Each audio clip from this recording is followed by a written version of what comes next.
Hello ভাই, আসসালামু আলাইকুম। কম্পিউটার পার্ক ভিডিওর নতুন ভিডিওতে আপনাদেরকে জানাই সাদর আমন্ত্রণ। তো আজকে বেশ 3-4 দিন পর আবার নতুন ভিডিও আপনার সামনে হাজির হলাম। আজকে আমাদের কাছে একটা মাদারবোর্ড আসছে। এটা হচ্ছে গিগাবাইটের DS2 মডেল 61 DS2, ভার্সন আছে 2.2। এটা প্রবলেম হচ্ছে কিবোর্ডে কিন্তু লাইট আসে, কিবোর্ডে লাইট আসে, বাট ডিসপ্লে আউট হয় না। এক্ষেত্রে আমরা করি কি, আমরা গ্রাফিক্স কার্ড ইউজ করি, গ্রাফিক্স কার্ডের স্লট আছে। তো এই ক্ষেত্রে ওনাকে এই এই সমাধান আমি দিয়েছিলাম যে গ্রাফিক্স কার্ড ইউজ করে দেখতে পারেন। তো ওনার কথা, আমি সার্ভিসিং করতে হবে। অলরেডি এটা সার্ভিসিং হয়ে গেছে, এটা সাকসেসফুল হয়ে গেছে, সার্ভিসিং হয়ে গেছে। এই ধরনের ল্যাপটপ মাদারবোর্ড বা ডেস্কটপ মাদারবোর্ড আমরা সার্ভিসিং করে থাকি। আমরা প্রফেশনাল ল্যাপটপ মাদারবোর্ডের কাজ করে থাকি এবং পাশাপাশি ডেস্কটপ মাদারবোর্ড কাজ করে থাকি।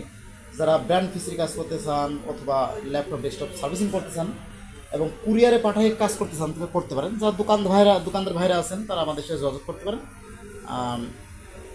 আমরা কম টাকা আপনাদের কাজ করে দেবো, যাতে আপনাদের পুষিয়ে যায়।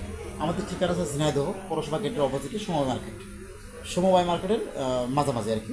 আর আমাদের টাইটেলে ফোন নাম্বার দিয়েছে, আপনারা আমাদের সাথে ফোনে সরাসরি যোগাযোগ করে নিতে পারেন। আল্লাহ হাফিজ।